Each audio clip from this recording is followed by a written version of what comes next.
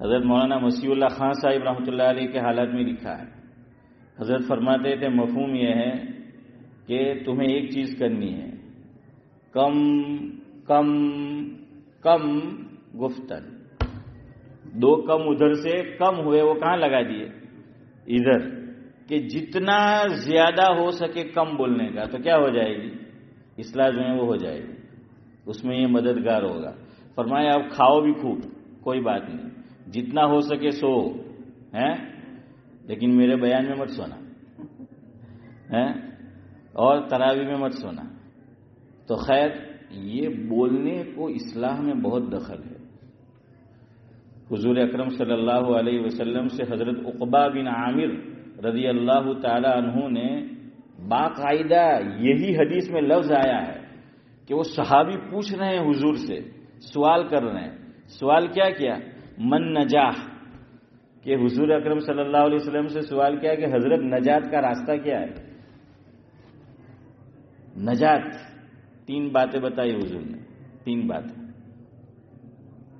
پہلی بات یہ بتائی زپ، جیپ پر زپ، یعنی جیپ گجراتی والی نے زپ، تو اس پہ کیا کرنی؟ حضور نے فرمایا اس پہ کنٹرول کر تو کیا ہو جائے گی؟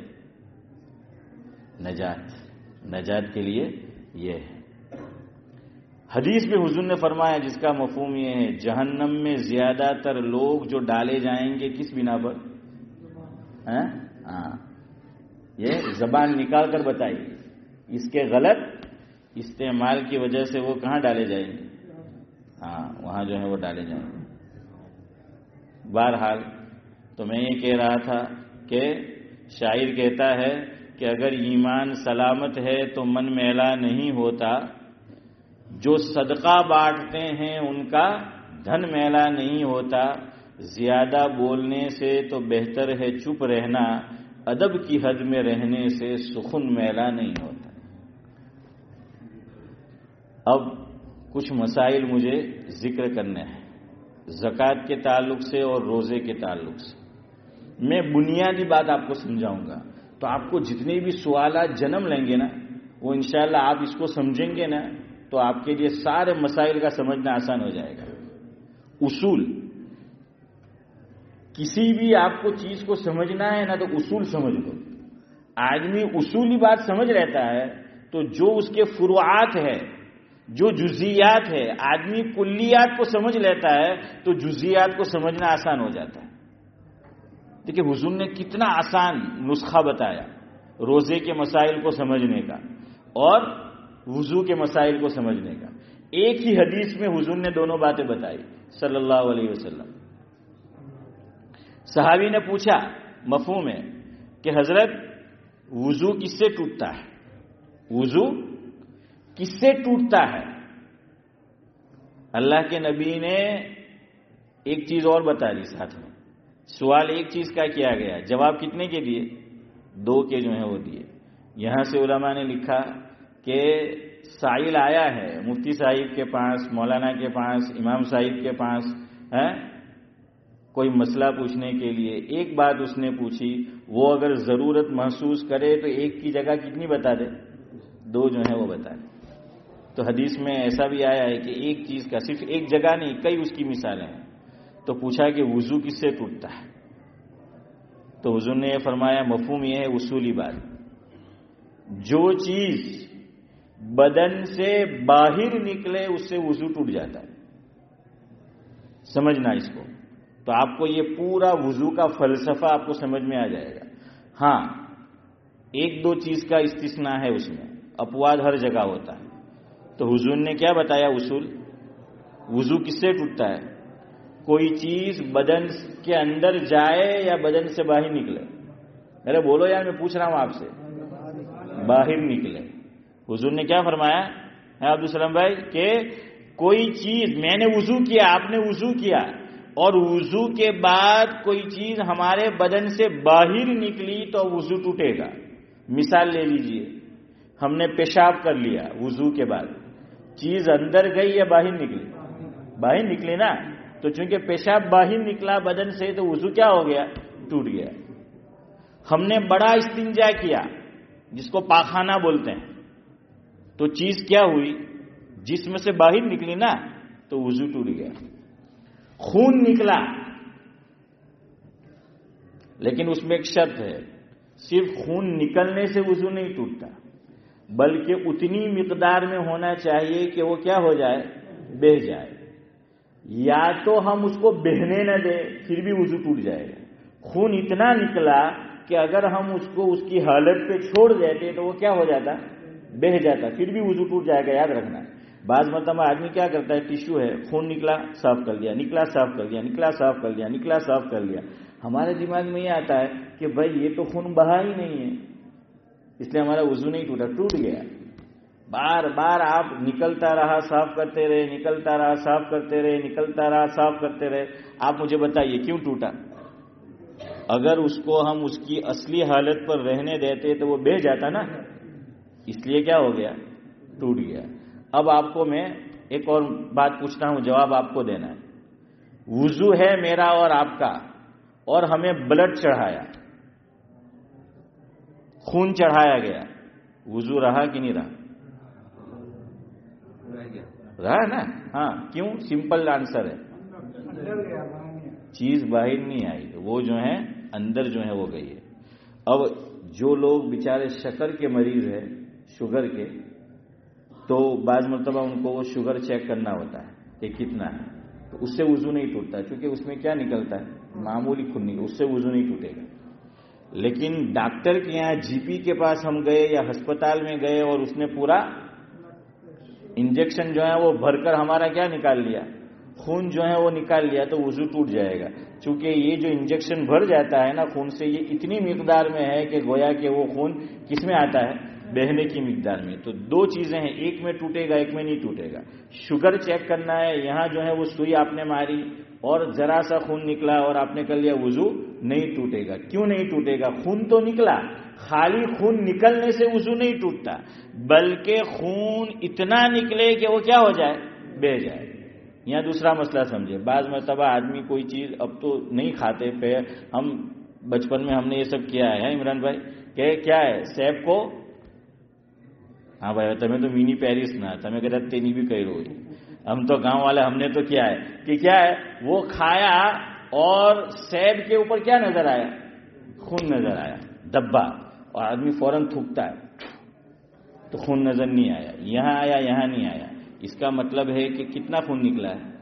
ذرا سا نکلا ہے، وضو ٹوٹا؟ نہیں ٹوٹا۔ سمجھ آ رہا ہے؟ تو خون سے ٹوٹے گا، لیکن ایک شرط ہے، جبکہ وہ خون کتنا ہو؟ بہنے کی جو ہے وہ مقدار میں ہو۔ ایک بات پھر ہم آگے منہ کرتے ہیں، روزے پر سونے سے وضو ٹوٹ جاتا ہے، کیوں؟ یہاں تو کوئی چیز نہیں نکلی، اس لیے میں نے کہا کہ وہ استثناء ہے، اپواد ہے۔ تو آپ کبھی سوچو کہ یار سونے سے کیوں وضو ٹوٹتا ہے؟ دوسری ایک شرط فقہا نے یہ لکھی کہ ایسا سونا کہ آدمی نے سپورٹ لیا ہو، کیسے سویا ہو؟ سپورٹ کے ساتھ، سہارے کے ساتھ، تو وضو ٹوٹے گا سونے سے۔ اگر سپورٹ نہیں ہے تو وضو نہیں ٹوٹے گا۔ فقہا نے مثال دی، سجدہ۔ دیکھیے بعض لوگ، مرد کی بات کر رہا ہوں، عورت الگ سجدہ کرے گی۔ بہت سے ہمارے جو ہیں بھائی حضرات سجدہ صحیح سنت کے مطابق نہیں کرتے۔ سنت کے مطابق سجدہ یہ ہے کہ اس کو کیا بولتے ہیں؟ پہلو، اور اس کو جانگ، ران ہے۔ تو یہ جو ہمارے دونوں ہاتھ ہیں، یہ پہلو سے بھی الگ رہیں گے اور جانگ سے بھی الگ رہیں گے۔ سمجھ آ رہا ہے؟ جانگ سے بھی نہیں لگانا ہے ہاتھ کو، دونوں جانگ سے بھی نہیں لگانا ہے، اور اس کو پہلو بولتے ہیں، پہلو سے بھی نہیں لگانا ہے، اور زمین سے بھی نہیں لگانا ہے۔ بعض لوگ سجدہ کرتے ہیں تو ان کا پورا ہاتھ کہاں بچھا ہوا ہوتا ہے؟ زمین پہ۔ اس طرح تو عورت سجدہ کرتی ہے۔ مرد جو سجدہ کرے گا، اور اس میں بھی آپ دو باتیں یاد رکھیں، جماعت کے ساتھ نماز پڑھو تو ذرا ہاتھ کو کم پھیلانا، کیوں؟ اڑوس پڑوس میں نمازی ہے کہ ان کو تکلیف نہ ہو، ادھر دیکھو، یوں یوں کریں گے جب ہم جماعت سے پڑھ رہے ہیں۔ اور اگر آپ تنہا پڑھ رہے ہیں، سنت پڑھ رہے ہیں، نفل پڑھ رہے ہیں، آپ کے اڑوس پڑوس میں کوئی نہیں ہے، دور ہے، تو آپ ذرا یوں پھیلا کر سجدہ کریں گے، کوئی حرج نہیں۔ سمجھ آ رہا ہے؟ تو کوئی حرج کی بات نہیں ہے۔ تو اتنا یاد رکھو، سنت طریقہ یہ ہے کہ ہماری کوہنیاں سجدے کے اندر مرد کی نہ زمین سے لگے گی، نہ جانگ اور ران سے لگے گی، اور نہ یہ پہلو سے جو ہے وہ لگے گی۔ تین باتیں یاد رکھنا ہے تو سنت کے مطابق سجدہ ہے۔ اور سنت کے مطابق سجدہ کرنے کا فائدہ دیکھیے، جس طرح سجدہ کرنا چاہیے یہ تین چیزیں آدمی نے نہیں کی، اور جس طرح سنت طریقہ ہے سجدہ کیا، اور اگر وہ سو گیا سجدے میں کچھ دیر کے لیے، وضو ٹوٹے گا؟ نہیں ٹوٹے گا، اس نے سپورٹ نہیں لیا ہے۔ اور سونے سے وضو نہیں ٹوٹتا، وہ ایک خاص وجہ ہے، میں اس پہ آگے آتا ہوں کہ کیوں ٹوٹتا ہے۔ اور اگر کوئی سویا اس طریقے سے سنت کے مطابق اس نے سجدہ نہیں کیا تو وضو کیا ہو جائے گا؟ ٹوٹ جائے گا، چونکہ اس کو کیا مل گیا؟ سپورٹ مل گیا. سمجھ آ رہا ہے؟ اس کو سپورٹ بولتے ہیں. یہ کیا مل گیا؟ سپورٹ جو ہے وہ مل گیا، یہ سہارا جو ہے وہ اس کو مل گیا. یہ جو میں چیئر پہ بیٹھا ہوں یہ مجھے کیا ملا ہے؟ ویسے آدمی چیئر پہ سپورٹ سے ہی بیٹھ سکتا ہے، نہیں سمجھے؟ ہاں وہ میں سناتا رہتا ہوں. عارف بھائی نے بولا لالو پرساد یادو ہمارے یہاں انکلیشور آیا تھا، حضرت مولانا عبداللہ صاحب کاپود روی رحمۃ اللہ علیہ سے میں نے سنا تھا، اللہ مرحوم کو غری کی رحمت کرے. اور لالو بڑا مزیدار آدمی ہے، آپ کو پتا ہے. سنسد میں وہ کھڑا ہوا اور کہنے لگا کہ ہم پیدا کب ہوئے؟ جب ہندوستان آزاد ہو چکا تھا. فرمایا اس لیے آزاد ہوا کہ میں پیدا ہونے والا تھا، یہ پہلے ہی بھاگ گیا. تو خیر بہرحال وہ کیا ہے، وہ چیئر ساتھ میں لے لے کے گھومتا تھا. کسی نے کہا کہ لالو جی اتنے سارے خدام آپ کے ساتھ ہے تو چیئر دے دو کسی کو. دیکھیے بھائی ساری مارا ماری تو اسی کی ہے. بہار سے یہاں گجرات انکلیشور آیا کیوں؟ اسی چیئر کے لیے تو آیا. یہ میں کسی کو نہیں دے سکتا. اور اس نے کرسی دی بھی تو رابڑی دیوی کو دی کہ گھی دھوڑاؤ نے کھچڑی مار ہے. ہاں وہ ہوشیار آدمی ہے، وہ ہوشیار جو ہے وہ آدمی ہے. تو خیر سمجھ آیا آپ کو. اب سنو، سونے سے کیوں وضو ٹوٹتا ہے؟ ابھی میں نے آپ کو بتایا، حضور نے بتلایا کہ کوئی چیز جسم سے باہر نکلے. سونے سے کوئی چیز جسم سے باہر نکلی؟ ارے میں پوچھ رہا ہوں، نکلی؟ نہیں نکلی تو پھر وضو نہیں ٹوٹنا چاہیے تھا. جب نہیں نکلی تو وضو نہیں ٹوٹنا چاہیے تھا. پھر کیوں وضو ٹوٹا؟ وہ اس لیے ٹوٹا کہ آدمی جب گہری نیند سو جاتا ہے یا یہ کہ سپورٹ لے کر سوتا ہے تو بدن کے اعضاء کیا ہو جاتے ہیں؟ ڈھیلے پڑ جاتے ہیں، سست ہو جاتے ہیں. اور بدن کے اعضاء سست ہوتے ہیں تو چڑیا کے نکلنے کا راستہ آسان ہو جاتا ہے پنجرے سے. سمجھے؟ ارے یار آپ مہذب الفاظ میں نہیں سمجھیں گے تو پھر مجھے بولنا پڑے گا یار. ہوا کے چھوٹنے کا. ہوا کے چھوٹنے کا کیا ہے؟ میرے استاد تھے تو جب حدیث پڑھاتے تھے، گفتگو کرتے تھے، فرمایا یار بچوں تم حدیث پڑھ رہے ہو تو ایسے الفاظ میں کیسے آپ کو سناؤں، آپ سمجھ جایا کرو کہ یہ ہوا یعنی چڑیا اور نکلی یعنی وہ پنجرے میں ہے. کہ چڑیا جو ہے ابھی پنجرے میں ہے، باہر جو ہے وہ نکلی نہیں ہے. تو خیر بہرحال اس کا راستہ کیا ہو جاتا ہے؟ آسان ہو جائے. آپ کو میں مثال دوں، آپ کو سمجھ آ جائے گا. 4 رکعت ہم نماز پڑھ رہے ہیں امام صاحب کے پیچھے جماعت سے، ظہر عصر یا عشاء.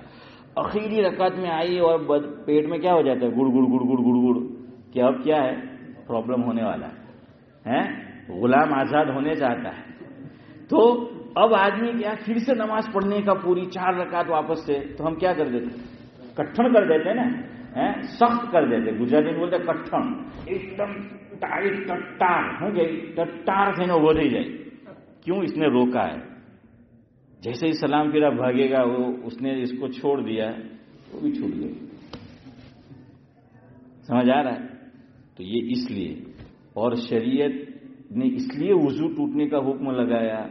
اب ہم سب جو سوتے ہیں تو کوئی ریکارڈنگ رکھ کے تھوڑی سوتے ہیں کہ کیا نکلانے کیا نہیں نکلانے کیا ہے، وہ تھوڑی کوئی سوتا ہے. تو اب کیا معلوم. تو یہاں احتیاط کا تقاضا یہ ہے کہ یہ مان لیا جائے. اور یہاں میں آپ کو آگے بھی روزے میں وہ مسئلہ بتاؤں گا اگر آیا تو. جس چیز کے متعلق میں اور آپ شیور نہیں ہیں اور اس سے کوئی ایسا حکم ہے کہ جس سے بڑا اثر پڑتا ہے، جیسے یہاں وضو ٹوٹنا، روزے کے اندر روزے کا ٹوٹنا، وہ آج نہیں آئے گا، وقت ہو گیا ہے ہمارا. تو میں بات ختم کرتا ہوں اب انشاءاللہ. تو وہاں شریعت یہ مان لیتی ہے، یہ اصول یاد رکھو، جہاں میں اور آپ شیور نہیں ہیں اور وہ چیز ایسی ہے جو بڑی امپورٹنٹ ہے، جس پر عبادت کا دار و مدار ہے اور ہمیں معلوم نہیں ہے کہ وہ کام واقع ہوا یا نہیں ہوا، تو شریعت وہاں اس کو یہ سمجھتی ہے، فقہا نے اصول لکھا ہے یہ کہ شریعت وہاں اس کو یہ سمجھتی ہے کہ وہ چیز واقع ہو گئی. سمجھ آ رہا ہے؟ بہت ممکن ہے ہم گہری نیند سوئے 4 گھنٹے 6 گھنٹے اور ہوا نہیں چھوٹی. ممکن ہے کہ ہوا نہیں چھوٹی. تو بھائی جب ہوا نہیں چھوٹی، کوئی چیز نکلی نہیں، وضو نہیں ٹوٹنا چاہیے. لیکن بھائی کبھی کبھار ایسا ہوتا ہے، اور یہ بھی تو ہو سکتا ہے کہ بھائی ہوا چھوٹ جائے. تو اس لیے اس کو کیا محمول کیا؟ اسی پر محمول کیا ہے کہ وہ کام گویا کہ ہو گیا. وہ کام کیا ہو گیا؟ گویا کہ ہو گیا. تو یہاں جو سو جاتا ہے یا تو گہری نیند سویا نمبر 1، یا سپورٹ لے کر سویا، تو اس سے بدن ڈھیلا ہو جاتا ہے، اور بدن کے اعضاء ڈھیلے ہوتے ہیں تو ہوا کے خارج ہونے کا زیادہ امکان ہے. تو شریعت نے اس کو یہ سمجھ لیا کہ گویا یہ کام کیا ہو گیا؟ واقع ہو گیا. اس لیے وضو کیا ہو گیا؟ ٹوٹ گیا. ٹھیک ہے، اب آگے موو کریں. دوسرا جو حضور نے بتایا، روزہ کس سے ٹوٹتا ہے؟ یہ بھی آپ سمجھ لو، آپ کے لیے سب آسان ہو جائے گا. روزہ ٹوٹتا ہے کوئی چیز باہر سے میں اور آپ جسم کے اندر داخل کریں. بالکل اس کا اپوزٹ ہے. وضو میں کیا فرمایا حضور نے؟ کوئی چیز جسم سے باہر نکلے. اور روزہ بالکل اپوزٹ فرمایا کہ کوئی چیز باہر نکلے تو روزہ نہیں ٹوٹتا. نہیں تو ہمارا یہ سسرا ایک بھی نہیں ہوتا ہے. اتنا کھاتے ہیں کہ رمضان کے علاوہ بیت الخلاء کی زیارت اتنی مرتبہ نہیں کرتے جتنی رمضان میں کرتے. کیوں؟ جتنا کھائیں گے، زیادہ کھائیں گے تو وہاں جو ہے وہ جانا پڑے گا. تو کیا فرمایا؟ روزہ کس سے ٹوٹتا ہے؟ کوئی چیز باہر سے ہم نے کہاں داخل کی؟ اندر داخل کی. اب آپ دیکھیے، روزہ میں نے کوئی چیز کھائی، میں روزے سے ہوں، آپ نے کھائی، آپ روزے سے. کھانے سے روزہ ٹوٹ گیا؟ ٹوٹ گیا نا. کیوں ٹوٹا؟ چیز کہاں سے گئی؟ باہر سے اندر گئی. ایک مثال دے کے بعد ختم کرتا ہوں. اور من وجہین ان سائڈ ہے، من وجہین آؤٹ سائڈ ہے وہ مسئلہ. تو اس سے آپ کو اور بات سمجھ آ جائے گی کہ چیز باہر سے جائے تو وضو ٹوٹ جاتا ہے، روزہ ٹوٹ جاتا ہے. رات میں ہم نے کوئی چیز کھائی اور وہ کہاں اٹک گئی؟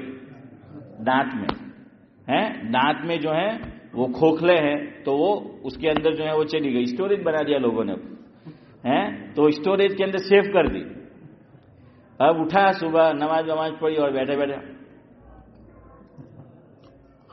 نکالا اندر سے تو خوشبو بھی آئی کہ ہاں یار یہ تو اچھی چیز ہے. اور اس کو کہاں پہنچا دیا؟ اندر جو ہے وہ پہنچا دیا. اس میں البتہ کچھ گنجائش ہے. اگر چنے کی مقدار، اگر وہ جو چیز اندر ہی اندر ہم نے اسٹوریج اوپر رکھی تھی، جیب زبان ہم نے لگائی، اس کو باہر نکالا، منہ سے باہر نہیں نکالا، اندر ہی اندر اس کو کھا گئے، اور اس کی مقدار کتنی تھی؟ چنے کی، تو روزہ ٹوٹے گا. کم ہے تو نہیں ٹوٹے گا. بھائی تل تھا، کیا تھا؟ تل جینے کے تل تو اندر کہ بھائی راتنا چیکی کھا دی یہ تو دیوالی نہ لاڑوا کھاتا، دیوالی کے ہوڑی یہاں نہ ہوئی تو بہرحال جو ہے وہ لڈو جو ہے وہ کھائے اور وہ تل جو ہے وہ رہ گیا اور پھر اس نے اندر ہی اندر پہنچا دیا. روزہ نہیں ٹوٹا کیونکہ بہت کم مقدار ہے. گویا شریعت میں سمجھتی ہے کہ معاف ہے. کیا ہے؟ اس کو معاف سمجھا ہے اس لیے کہ معاف ہے گویا. لیکن وہی تل تھوڑی مقدار ہے جس کو اندر ہی اندر کھا گیا، شریعت نے معاف قرار دیا. لیکن وہ ہم نے ادھر دیکھو میری طرف کہ زبان لگائی اور نکالا، زبان پہ سے اس کو کھینچا باہر، یا ہم نے ڈائریکٹ جہاں وہ چیز تھی دانت میں اٹکی ہوئی وہاں ہم نے انگلی پہنچائی اور باہر نکالا اور اس کو دیکھا. تو کنجوس مکھی چوس بھائی اس کے پیچھے اتنی محنت لگی ہے تو کہ بھائی کائے کو اس کو جانے دے رہے؟ میں کہ مت جانے دے، تیرا روزہ جاوے گا. تو اس نے کیا کیا؟ اس کو باہر نکالا، تل کی مقدار ہے یا تل کی مقدار ہے آپ کے لیے، اس کو کھا گیا. روزہ کیا ہو گیا؟ کیوں ٹوٹ گیا؟ باہر سے اندر پہنچائے نا. اب آپ اندر رہو، مجھے باہر جانے دو. سبحان اللہ و بحمدہ، سبحانک اللہم و بحمدک، نشہد ان لا الہ الا انت.